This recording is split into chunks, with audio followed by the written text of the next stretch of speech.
ಇವರು ಈಗ ಕೋಟಿ ಕೋಟಿ ಇದೆ ಅಂತಾರಲ್ಲಪ್ಪ, ನನಗೆ ಗೊತ್ತಿರೋ ಪ್ರಕಾರ ಇವ್ರಿಗೂ ಕೋಟಿ ಇತ್ತಂತೆ, ಎಲ್ಲರೂ ಹೇಳ್ತಾರೆ. ನಾನು ಇವ್ರು ಹೇಳಿಲ್ಲ, ಈ ಮುಂಚೆ ಇಂಟ್ರೊಡಕ್ಷನ್ ಹೇಳ್ತಾ ಇದ್ದೆ, ಕೋಟಿ ಕೋಟಿ ಇದ್ದರು ಕೂಡ ನಿರ್ಗತಿಕರಾಗ್ತಾರೆ ಅನ್ನೋದಕ್ಕೆ ಒಂದು ಎಕ್ಸಾಂಪಲ್ ಇವಾಗ ಇವ್ರ ಮುಖಾಂತರ. ಇವ್ರ ಆಶ್ರಮಕ್ಕೆ ಬಂದು 4 ವರ್ಷ ಆಯ್ತಲ್ಲ, 3 ವರ್ಷ ಮೇಲೆ ಆಯ್ತು. ಯಾವ ಭಾಗದವ್ರು ತಾವು? ತಮ್ಮ ಹೆಸರೇನು? ಏನ್ ನಿಮ್ ಕಥೆ ಏನು? ಯಾಕೆ ಆಶ್ರಮ ಯಾರು ಇಲ್ಲ, ಎಲ್ಲರೂ ಇದ್ದಂಗೆ ಯಾರು ಇಲ್ಲ, ಅದೇ ಮನೆಯವರೇ ಹೊರಗಡೆ ಹಾಕಿದ್ದಾರೆ, ಯಾರು ಇಲ್ಲ, ಫ್ಯಾಮಿಲಿನೇ ಇಲ್ಲ. ಈಗ ಯಾಕೆ ಇವ್ರಿಗೆ ಇದ್ರ ಬಗ್ಗೆ ಹೇಳಿದೆ ಅಂದ್ರೆ, ಕೋಟಿನ ನೋಡಿದಾರಂತೆ. ಇವ್ರು ಹೇಳಿದ್ರು ನನ್ನ ಹತ್ರ ಕೋಟಿ ಇದೆ ಅಂತ. ಒಂದಷ್ಟು ಜನ ಇಲ್ಲಿಗೆ ಬಂದವರು ಇವ್ರು ನೋಡಿ ಇವ್ರು ಯಾಕೆ ಇಲ್ಲಿದ್ದಾರೆ, ಅಯ್ಯಪ್ಪನ ಕೋಟ್ಯಾಂತರ ರೂಪಾಯಿ ಇತ್ತಲ್ಲ, ಏನಾಯ್ತು ಹೆಂಗೆ ಅಂದ್ರೆ ಅದಕ್ಕೆ ಕಾರಣ ಇದೆ. ಲಾಸ್ಟ್ ವಿಡಿಯೋದಲ್ಲಿ ಒಂದು ಇಂಟರ್ವ್ಯೂ ಅಲ್ಲಿ ಕೂಡ ಹೇಳಿದ್ದಾನೆ, ಕೋಟಿ ಇದ್ದಂಥವ್ರನ್ನು ಕೂಡ ಬೀದಿಗೆ ತರೋ ತಾಕತ್ತಿರೋದು ಅದು ಧರ್ಮ ಶನೇಶ್ವರ, ಅಂದ್ರೆ ಶನೇಶ್ವರ ಸ್ವಾಮಿಗೆ ಮಾತ್ರ. ಇದನ್ನ ಯಾಕೆ ಇವರು ಬೀದಿಗೆ ಬಂದ್ರು ಅಂದ್ರೆ ಅದಕ್ಕೆ ಆ ಕಾಲು ಉತ್ತರ.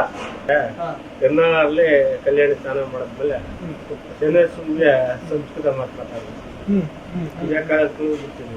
ಓ ದೊಡ್ಡ ಮಾತಾಡಿದ್ದೀರಾ? ಅದು ಏನಕ್ಕೆ ನನಗೆ ಮೈಗೆ ನಡ್ಸ ನನಗೆ ಗೊತ್ತಿಲ್ಲ.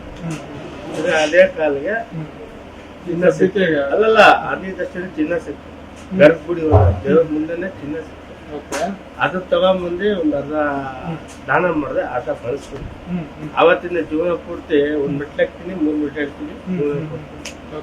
ಇಲ್ಲಿರೋನೆಲ್ಲ ಸಿನಿಮಾ ಕರ್ಕೊಂಡು ಅದು ವಿಚಾರ ಅಂತ ಮಾತ್ರ ಮಾತಾಡ್ಬೇಕಂತಿದೀನಿ. ನಾನು ಲಾಸ್ಟ್ ಒಂದು ವಿಡಿಯೋದಲ್ಲಿ ನೋಡಿದ್ದೆ, Jalahalli cross may be mall ಅನ್ಸುತ್ತೆ, ರಾಕ್ಲೈನ್ ಮಾಲ್ ಅನ್ಸುತ್ತೆ, ಅದಕ್ಕೆಲ್ಲ ಕರ್ಕೊಂಡು ಹೋಗಿದ್ದು ಒಂದು ವಿಡಿಯೋ ನೋಡಿದ್ದೆ. ಏನ್ ಸರ್ ಎಲ್ಲ ಇದೊಂದು ಮೆಂಟಲಿ ಅಪ್ಸೆಟ್ ಆಗಿರೋರಿಗೆ ಒಂದು ಮನೋರಂಜನೆ ಕೊಡ್ಬೇಕಂತ ಉದ್ದೇಶಕ್ಕೆ ಹಿಂಗೆ ಅದು? ಇಲ್ಲ ಸರ್, ಈಗ ಪ್ರತಿದಿನ ಇಲ್ಲೇ ಇದ್ದು ಬೇಜಾರಾಗುತ್ತೆ. ನಾನೇನಾದ್ರೂ ಈಗ ಒಂದು 5 ಎಕರೆ ಜಮೀನ್ ಇದ್ರೆ ಮೋಸ್ಟ್ಲಿ ಎಲ್ಲಾ ಕಡೆ ಸುತ್ತಲೂ ಕಾಂಪೌಂಡ್ ಹಾಕ್ಬಿಟ್ಟು ಆರಾಮಾಗಿ ಜಾಲಿಯಾಗಿ ಓಡಾಡ್ಕೊಂಡು ಆರಾಮಾಗಿ ಅಲ್ಲಲ್ಲೂ ನಾನು ಟೆಂಟ್ ಮಾಡ್ಬಿಡ್ತಿದ್ದೆ. ಬ್ರಷ್ ತಗೊಂಡು ಆರಾಮಾಗಿ ಸಂಜೆ ಕರೆಕ್ಟಾಗಿ ಬಂದು ಊಟ ತಿಂಡಿ ಮಾಡ್ಕೊಂಡು ಮಲ್ಕೊಂಡು. ಇಲ್ಲಿರೋದು 9,000 ಅಡಿ, 9,000 ಅಡಿ ಕಾಲ್ ಇಡಕ್ ಜಾಗ ಇಲ್ಲ, ಕೈ ಇಡಕ್ ಜಾಗ ಇಲ್ಲ. ಸೊ ಏನ್ ಮಾಡ್ಬೋದು ಹಂಗಂದ್ಬಿಟ್ಟು ಇವ್ರನ್ನೆಲ್ಲ ನಾನು ಆಚೆ ಬಿಟ್ಬಿಟ್ಟು ನಾನು ಒಳಗಡೆ ಕೂತ್ಕೊಳ್ಳೋಕೆ ಆಗಲ್ಲ. ಯಾಕಂದ್ರೆ ಮಾನಸಿಕವಾಗಿ ಒಬ್ಬೊಬ್ಬರ ಪರಿಸ್ಥಿತಿ ಒಂದೊಂದು ತರ ಇದ್ದಾಗ ಇವ್ರೇನಾದ್ರು ಮಿಸ್ ಆದ್ರೂ ಕೂಡ ನಂಗೆ ಸಮಸ್ಯೆ ಆಗ್ತದೆ. ಯಾಕಂದ್ರೆ ಪ್ರತಿಯೊಬ್ಬರು ನಾವು ಕರ್ಕೊಂಡ್ ಬಂದಾಗ್ಲೂ ಸ್ಟೇಷನ್ಗೆ ಮಾಹಿತಿ ಕೊಟ್ಟಿರ್ತೀವಿ, ಸ್ಟೇಷನ್ ಲೆಟರ್ ತಗೊಂಡೇ ಕರ್ಕೊಂಡ್ ಬಂದಿರ್ತೀವಿ. ಸೊ ಹಂಗಾಗಿ ಇವ್ರನ್ನ ಗೇಟಿಂದ ಆಚೆ ಬಿಡಕ್ಕೆ ನಮ್ಗೆ ಆಗಲ್ಲ. ರೆಸ್ಪಾನ್ಸಿಬಿಲಿಟಿ ತಮ್ಮ ಹತ್ರ ಬುದ್ಧಿ ಇರುತ್ತೆ 100%. ಇವ್ರು ಏನೇ ಆದ್ರೂ ಕೂಡ ನಾವು ರೆಸ್ಪಾನ್ಸಿಬಿಲಿಟಿ ಆಗಿ ಇರ್ಲೇಬೇಕಾಗುತ್ತೆ. ಹಂಗಾಗಿ ಇವರು ಒಂದೊಂದ್ಸತಿ ಸಿನಿಮಾ ಕರ್ಕೊಂಡು ಹೋಗೋದಾಗಿರ್ಬೋದು, ಇಲ್ಲ ಪುನೀತ್ ಸರ್ ಇದಕ್ಕೆ ಕರ್ಕೊಂಡು ಹೋಗೋದಾಗಿರ್ಬೋದು, ಲಾಸ್ಟ್ ಟೈಮ್ ಮಠಕ್ಕೆ ಕರ್ಕೊಂಡು ಹೋಗಿದ್ದೆ ಒಂದಷ್ಟು ಜನ. ಹಂಗೆ ನನಗೆ ಅನಿಸ್ದಾಗ, ನನಗೆ ಫ್ರೀ ಇದ್ದ ಇವತ್ತೇನೋ ಫ್ರೀ ಇದ್ದೀನಿ ಅಂತ ಅನಿಸ್ದಾಗ ಕರ್ಕೊಂಡು ಹೋಗೋ ಪ್ರಯತ್ನ ಮಾಡ್ತಾ ಇದ್ದೀನಿ. ಆಮೇಲೆ ನಿಜವಾಗ್ಲೂ ರಾಜ್ಯದ ಜನ ಇದನ್ನ ಅರ್ಥ ಮಾಡ್ಕೊಬೇಕು. ನಿಜವಾಗ್ಲೂ ಸಮಸ್ಯೆಲಿ ತೇಲಾಡ್ತಾ ಇದ್ದಾರೆ ಆಶ್ರಮ. ಸಮಸ್ಯೆ ತೇಲಾಡ್ತಾ ಇದ್ರೆ ಬಂದಾಗಿಂದ ಅದೇ ನೋಡ್ತಾ ಇದೀವಿ, ತುಂಬಾ ಸಮಸ್ಯೆಗಳು ಈ ಆಶ್ರಮದಲ್ಲಿ ಉಲ್ಬಣ ಆಗಿದೆ. ಮಲ್ಕೊಳ್ಳೋದಕ್ಕೆ ಜಾಗ ಇಲ್ಲದೆ ಇರ್ತದ್ದು, ಅಥವಾ ಅವ್ರಿಗೆ ಬೆಡ್ಗಳು ಕೊಡಕ್ಕಾಗದಿರೋದು, ಮಂಚಗಳು ಇದ್ ಮಾಡ್ಕೊಡಕ್ಕಾಗದು, ಎಲ್ಲೇ ಅದೇ ಎಲ್ಲಿ ಮಲಗಿಸಬಾರ್ದು ಅನ್ನೋ ಜಾಗದಲ್ಲೆಲ್ಲ ಏನೋ ವ್ಯವಸ್ಥೆ ಮಾಡ್ಕೊಟ್ಟು ಎಲ್ಲ ಆಸನಗಳು ವ್ಯವಸ್ಥೆ ಮಾಡ್ಕೊಡ್ತಾ ಇದ್ದಾರೆ.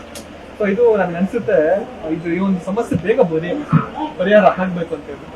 ಸೊ ನೀವು ಯಾವಾಗೂ ಹೇಳ್ತಿರ್ತೀರಿ ₹1 ಸಹಾಯ ಮಾಡಿ, ₹1 ಸಹಾಯ ಮಾಡಿ ಅಂತ.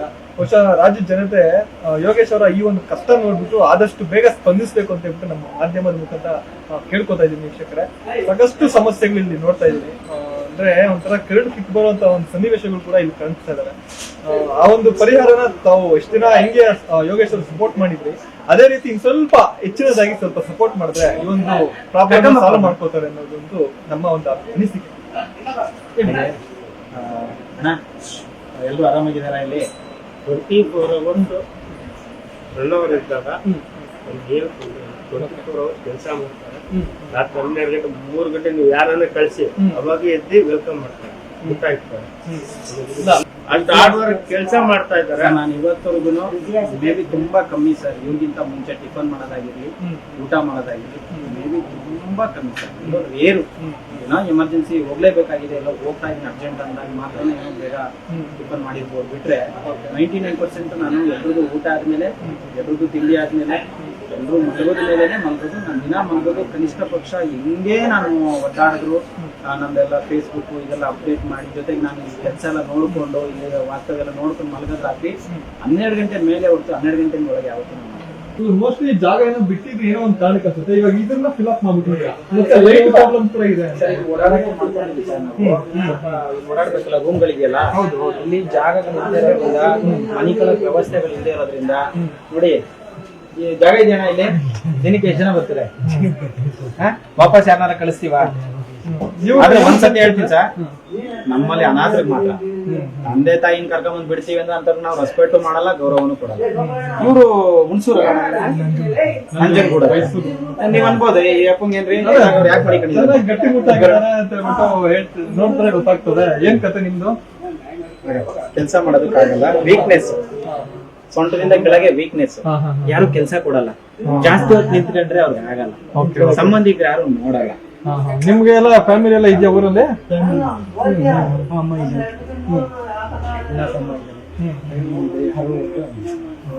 ಸಂಬಂಧ ಇದ್ದೂ ಇಲ್ಲೇ ಇರೋ ತರ ಎಲ್ರಿಗೂ ಸಂಬಂಧ ಇರ್ತಾರೆ ಸರ್, ಯಾರು ಭಿಕಾರಿಗಳಂತೂ ಅಲ್ಲ, ಅಥವಾ ಆಕಾಶದಿಂದ ಯಾರು ಉದುರಿರೋದು ಇಲ್ಲ, ಎಲ್ರಿಗೂ ಸಂಬಂಧಗಳಿರುತ್ತೆ, ಬಟ್ ಯಾರು ನೋಡಲ್ಲ. ಎಲ್ಲ ವ್ಯವಸ್ಥೆಗಳನ್ನ, ಮೆಡಿಸಿನ್ಸ್ ಅದೆಲ್ಲ ಇವರೇ. ನಮಸ್ಕಾರ, ಆರಾಮಿದ್ದೀರಾ?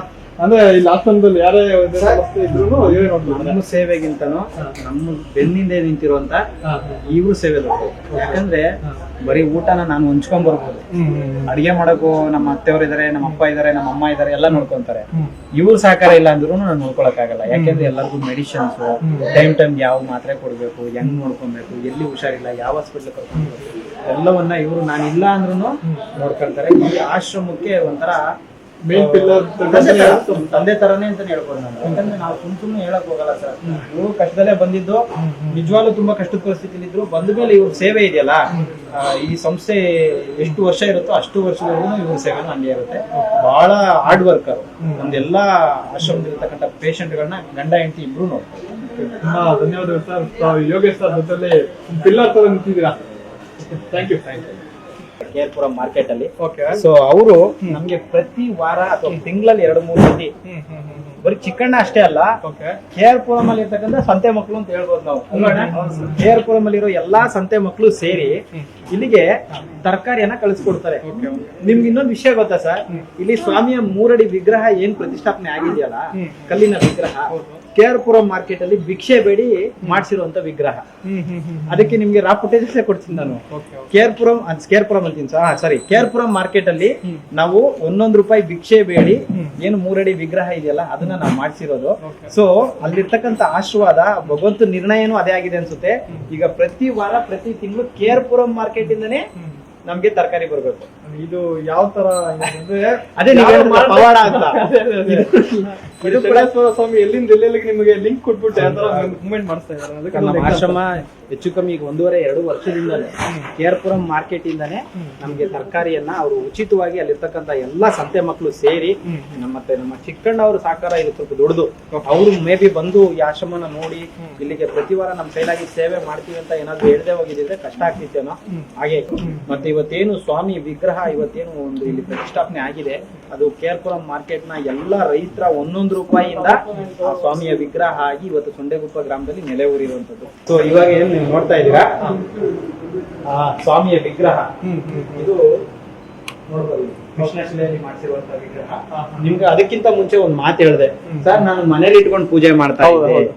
ಅದು ನೀವು ನಮ್ಮ ಹಳೆ ವಿಡಿಯೋಗಳನ್ನ ಕೂಡ ಅಬ್ಸರ್ವ್ ಮಾಡಿ ನೋಡ್ಬೋದು.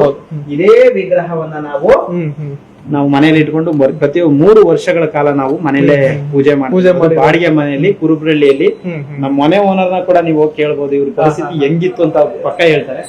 ಜೊತೆಗೆ ಇದು ಕೇರ್ಪುರಂ ಮಾರ್ಕೆಟ್ ನ ಎಲ್ಲ ಸಂತೆ ಮಕ್ಕಳ ಸಹಕಾರ, ಸಂತೆ ಮಕ್ಕಳ ಆಶೀರ್ವಾದದಿಂದ 1 ರೂಪಾಯಿ, ಒಂದಷ್ಟು ಜನ ಕನ್ನಡಿಗರ ಆಶೀರ್ವಾದ, ಸ್ವಾಮಿಯ ವಿಗ್ರಹ. ಈ ಸ್ವಾಮಿಯ ವಿಗ್ರಹಕ್ಕೆ ಭಿಕ್ಷಾಟನೆ ಮಾಡಿ ಯಾಕೆ ಮಾಡಿಸ್ತೀವಿ ಅಂದ್ರೆ, ನನ್ನಿಂದ ನಾನೇ ಮಾಡಿದ್ದು ಅನ್ನೋ ದುರಹಂಕಾರ ಬರಬಾರ್ದು ಅನ್ನೋ ಕಾರಣಕ್ಕೆ ಪ್ರತಿಯೊಬ್ಬರನ್ನ ಭಿಕ್ಷಾಟನೆ ಮಾಡಿ ಮಾಡಿಸಿದ್ದಾರೆ.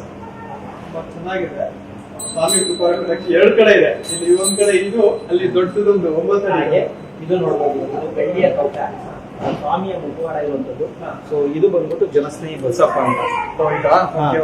ಈಗ ದೀಕ್ಷೆ ಆಗಿ 48 ದಿನಗಳಾಯ್ತು.